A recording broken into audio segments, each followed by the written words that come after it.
illallah, la ilaha illallah, la ilaha illallah, la ilaha illallah, la ilaha illallah, la ilaha illallah, la ilaha illallah, la ilaha illallah, la ilaha illallah, la ilaha illallah, la ilaha illallah, la ilaha illallah, la ilaha illallah, Muhammad Rasulullah sallallahu alaihi wasallam wa sarrafa wa karrama wa wajjada wa jaq alaihi haqqina alaihi wa alaiha namut wa alaiha rimash insyaallah ta'ala minal hamidin. Bismillahirrahmanirrahim. Qul huwallahu ahad, Allahus samad, lam yalid wa lam yulad wa lam yakul lahu kufuwan ahad. Bismillahirrahmanirrahim. Qul huwallahu ahad, Allahus samad, lam yalid wa lam yulad wa lam yakul lahu kufuwan ahad. Bismillahirrahmanirrahim. Qul huwallahu ahad, Allahus samad, lam yalid wa lam yulad wa lam yakul lahu kufuwan ahad. Allahu akbar, la ilaha illallah, Allahu akbar. Bismillahirrahmanirrahim. Qul a'udzu birabbil falaq, min syarri ma khalaq, wa min syarri ghasiqin idza waqab, wa min syarri nafasati fil 'uqad, wa min syarri hasidin idza hasad. Allahu akbar, la ilaha illallah, Allahu akbar. Bismillahirrahmanirrahim. Qul a'udzu birabbin nas, malikin nas, ilahin nas, min syarril waswasil khannas, alladzi yuwaswisu fi sudurin nas, minal jinnati wan nas.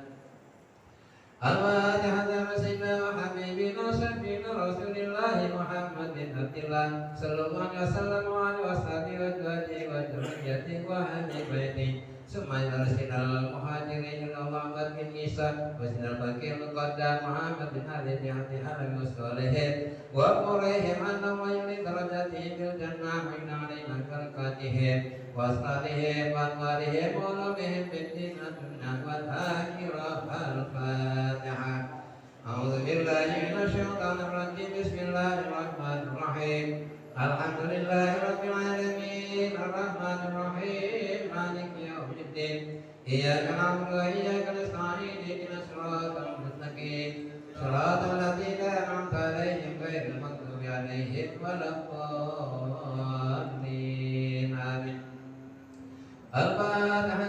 Salatina subayyatil muhaqqiqin wal ulama 'anil amilin aynama kanu min masyari'ati ila maqabidiha aqli darajati fil jannah wa inna 'alaina barakatihi wa asbarihi wa barihi wa lumihim fid dunya wal akhirah. Al-Fatihah. A'udzu billahi minasy syaithanir rajim. Bismillahirrahmanirrahim. Alhamdulillahi rabbil alamin, arrahmanir rahim, maliki yaumiddin. Iyyaka na'budu wa iyyaka nasta'in. Ihdinas siratal mustaqim, siratal ladzina an'amta 'alaihim ghairil maghdubi 'alaihim waladdallin. Amin. Al-Fatihah. Taslim wa takbiratul haji bi'adil haji sahib rajib wa salihim wa ibrahim anani urlati fil jannah wa ila 'alina barakatihim wa asbahihim wa farihim wa alamihim fid dunya wal akhirah. Al-Fatihah. A'udzu billahi minasy syaithanir rajim. Bismillahirrahmanirrahim. Alhamdulillahi rabbil alamin, arrahmanir rahim, maliki yaumiddin. Iyyaka na'budu wa iyyaka nasta'in. Ihdinas siratal mustaqim, siratal ladzina an'amta 'alaihim ghairil maghdubi 'alaihim waladdallin. Amin.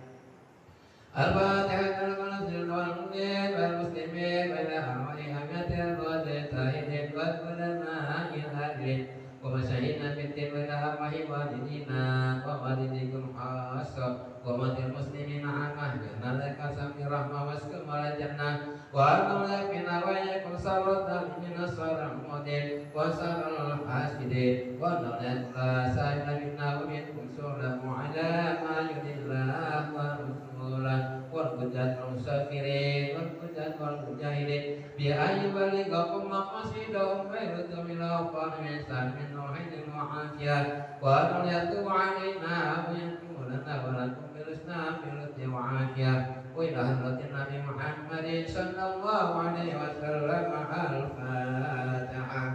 أعوذ بالله من الشيطان الرجيم بسم الله الرحمن الرحيم الحمد لله رب العالمين الرحمن الرحيم مالك يوم الدين إياك نعبد وإياك نستعين اهدنا الصراط المستقيم صراط الذين أنعمت عليهم غير المغضوب عليهم ولا الضالين.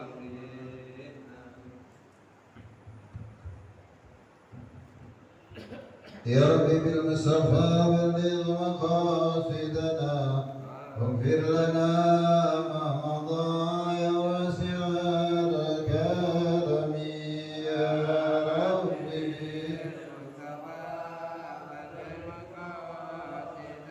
واغفر لنا ما مضى هو الحبيب الذي ترجى شفاعته لكل حول من الأهوال مكتائم يا رب بلغ مقاصدنا واغفر لنا ما مضى محمد سيد الكونين والثقلين والفريقين من عرب ومن عجم يا رب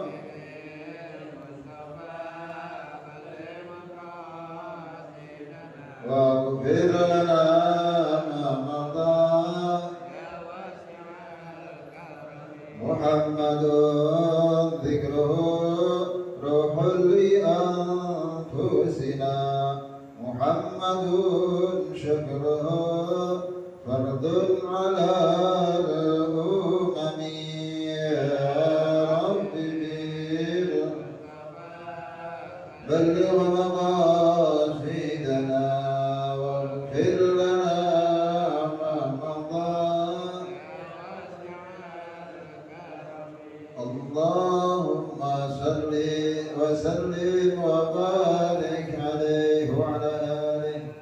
Assalamualaikum warahmatullahi wabarakatuh. Alhamdulillah ala ni'amillah la hawla wa la quwwata illa billah al-wahadu. Jamaah yang dimuliakan Allah Subhanahu wa taala. Allah Subhanahu wa taala berfirman di dalam surat Al-An'am ayat 97. A'udzu billahi minasyaitonir rajim.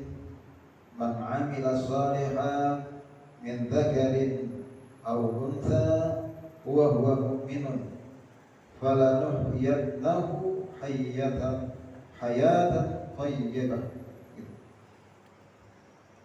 Perkara daripada firman Allah di dalam surat Al-An'am ini mengikat kita kepada amal soleh.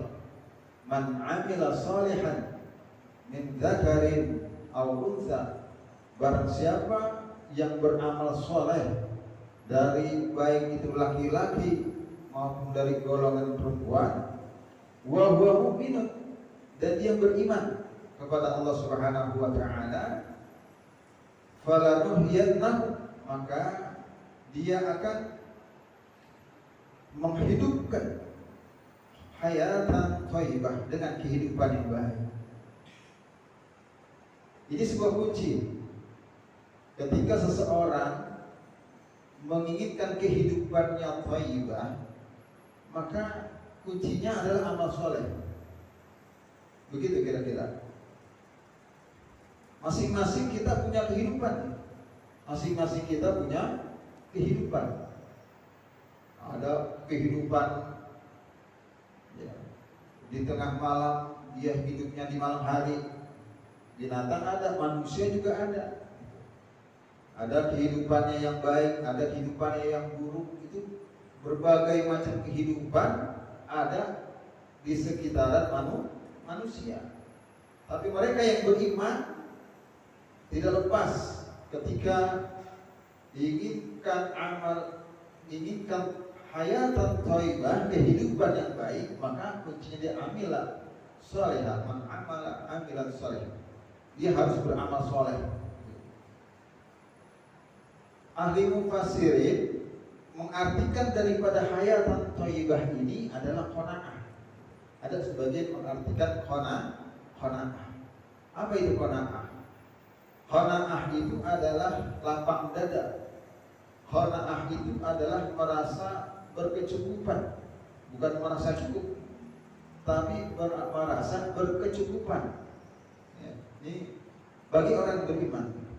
Bahkan kata Jabir di dalam risalah Al-Imam Al-Khushairi, ini salah satu ulama dari nasabnya adalah di Hadrul Maut, ya, salah satu ulama Iran dari Al-Bukhairi dan itu.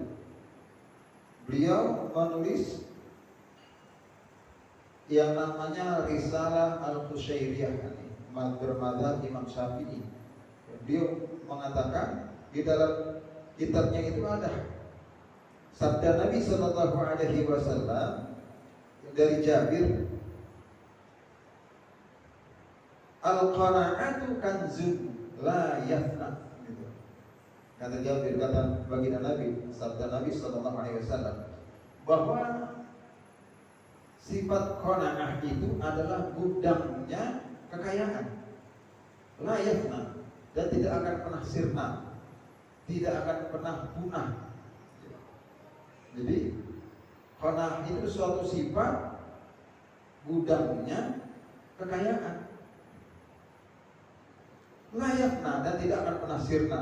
Tertimpa apapun, kena ujian, cobaan apapun, layakna, dia tidak akan pernah sirna. Makanya sifat qanaah ini harus ada pada setiap diri manusia. Harus ada pada setiap diri manusia.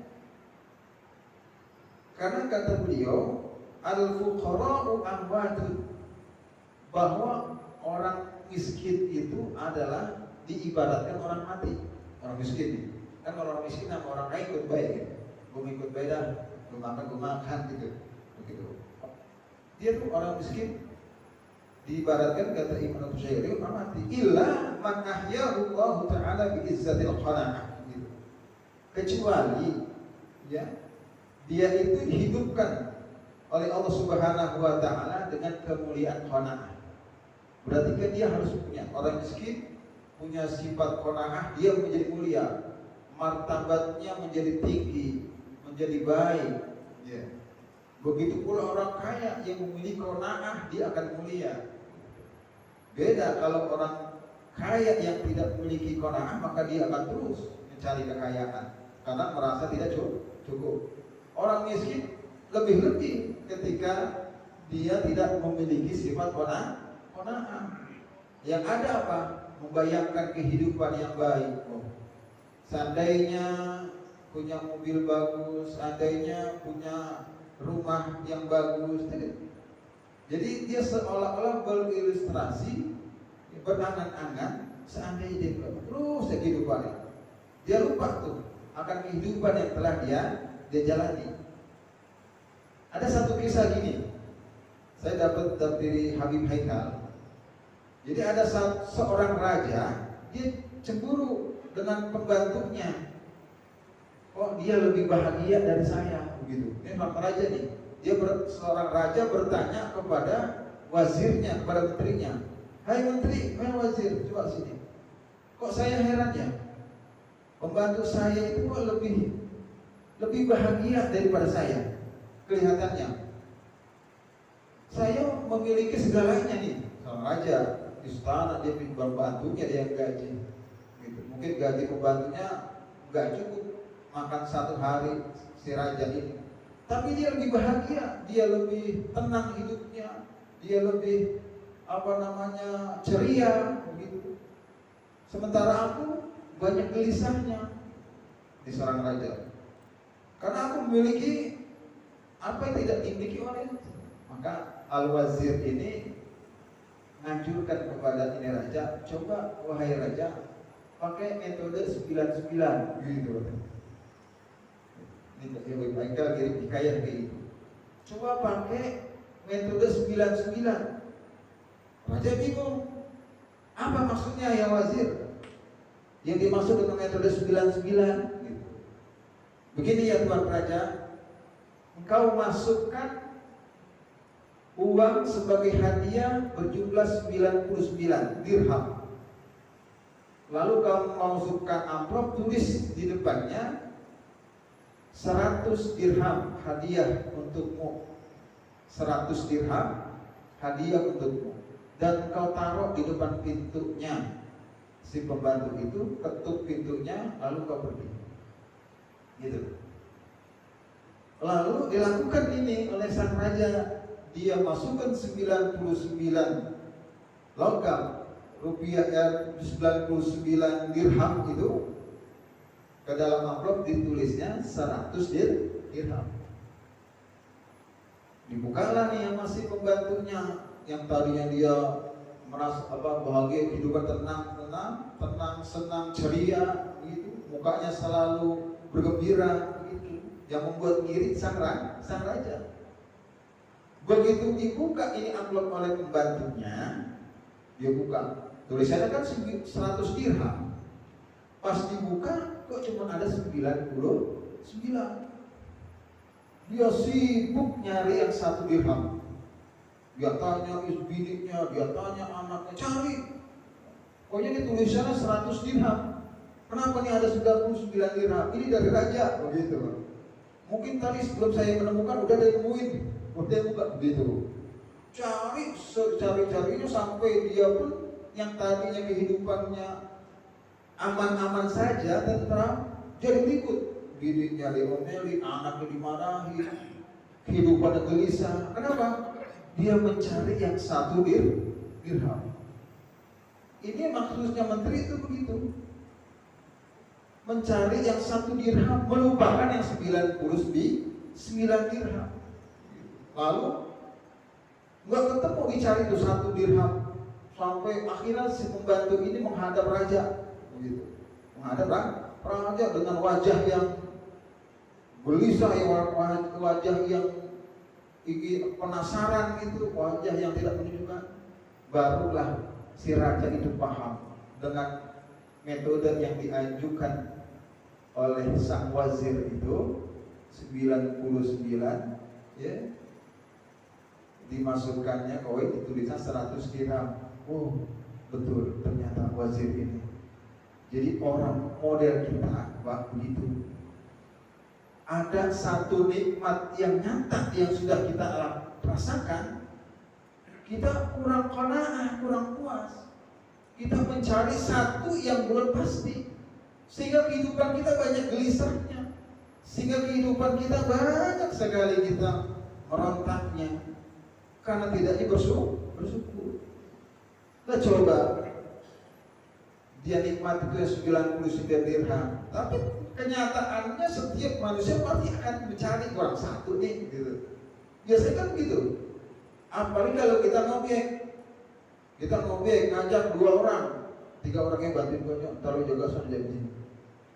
Kalau tuh dia ngobek dapatlah 2,5% dari harga itu, dibagi 3. Wah tadi mah gua ngajak 1 aja tuh, jadi begitu Pak.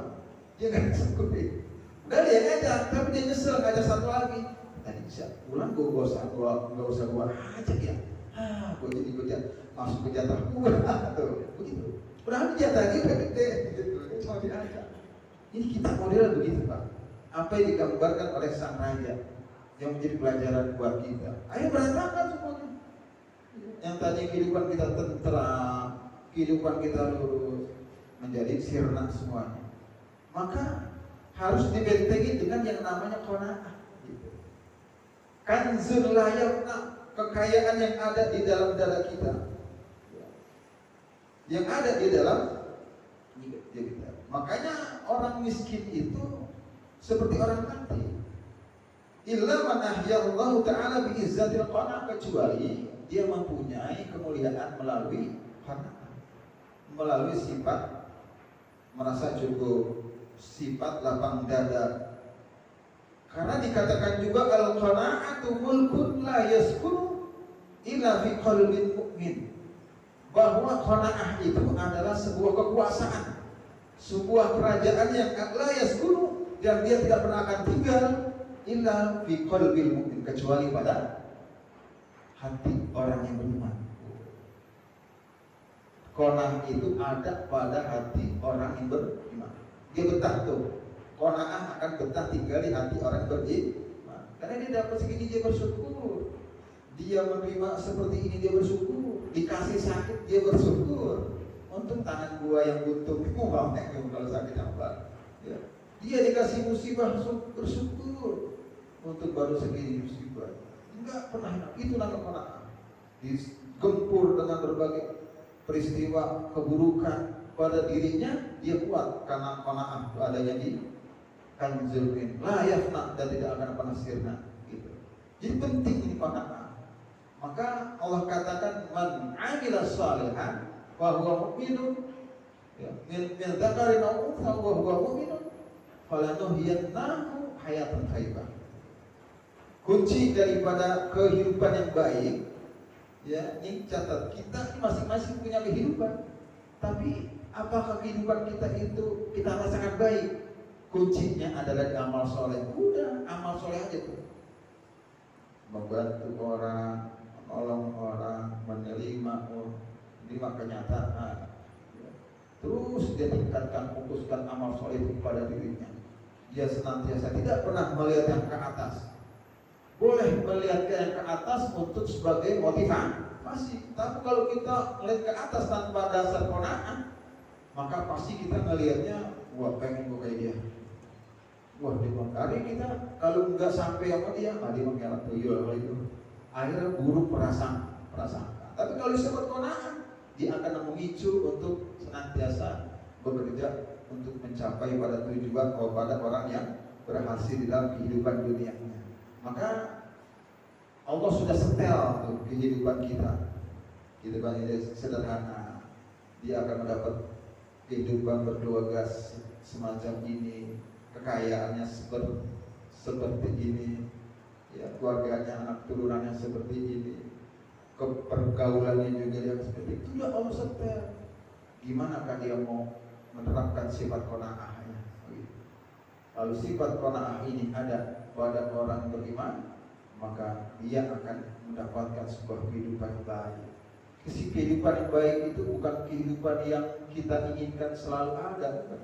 Kita pengen makan enak, duit ada, kita pengen tidak. Ya. Kehidupan yang baik itu, ya kita jalankan, tapi kita merasa senang, kita merasa bahagia. Sebagaimana di pembantunya raja, dia dapat gaji seperti itu, dia dapat kehidupan itu, dia jalankan dengan qanaah yang baik. Gitu. Tapi ketika ada guncangan, ya, dia cari itu yang sumber satunya yang tidak pernah pasti ada. Gitu. Akhirnya berubah daripada kehidupan. Dia merupakan sifat qanaah yang ada di dalam jiwa. Gitu. Oleh karenanya, ulama-ulama itu mencontohkan kepada kita, takun qana'an, kun qana'an, takun ashkaran nas, maka jadilah kamu orang yang merasa lapang dada. Jadilah kamu merasa orang yang berkecukupan. Takun ashkaran nas, maka kamu termasuk hamba-hamba yang bersyukur kepada Allah Subhanahu wa taala. Ini sifat qanaah mudah tapi sulit untuk dijalankan. Maka orang yang mampu menjalankan ini adalah orang-orang yang beriman. Dia punya iman. Kita sudah cukup menjadi syarat, menjadi tanamkan di dalam hati kita qanaah, karena kita modalnya sudah ada apa? Beriman kepada Allah. Dengan iman itulah maka kita simpan, kita rawat sifat qanaah kita, sehingga kita akan menjadi baik di dalam kehidupan kita, di dalam segala hal, di dalam segala bentuk kehidupan, dalam segala musibah, dalam segala ujian, sifat qanaah itulah nanti akan membentengi kita. Gitu. Jadi inilah makanya diberikan tuntunan oleh para ulama supaya kita jalankan kehidupan kita ini dengan amal saleh dan juga kelapangan dada yang telah Allah berikan pada setiap manusia, tinggal manusianya mau nggak menjalankan tentang perkara-perkara. Mudah-mudahan ada manfaatnya. Bisri asrarul Fatihah. A'udzubillahi minasyaitonir rajim. Bismillahirrahmanirrahim. Alhamdulillahirabbil alamin arrahmanir rahim maliki yaumiddin. Iyyaka na'budu wa iyyaka nasta'in ihdinas siratal mustaqim. Shiratal ladzina an'amta 'alaihim ghairil maghdubi 'alaihim waladdallin. Allahumma inna nastaghfiruka wa nastaghfiruka adyanana wa abdanana wa anfusana wa amwalana wa ahlana wa kulli shay'in mufidana.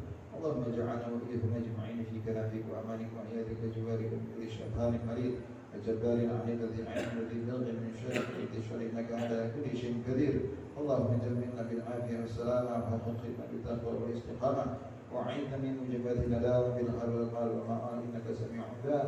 وصل اللهم بجمالك وجلالك على سيدنا محمد وآله وصحبه وسلم ورزقنا كمال المتابعة عندنا بظاهر وباطن يا أرحم الراحمين بفضله. سبحان ربك رب العزة عما يصفون وسلام على المرسلين والحمد لله رب العالمين. Assalamualaikum warahmatullahi wabarakatuh.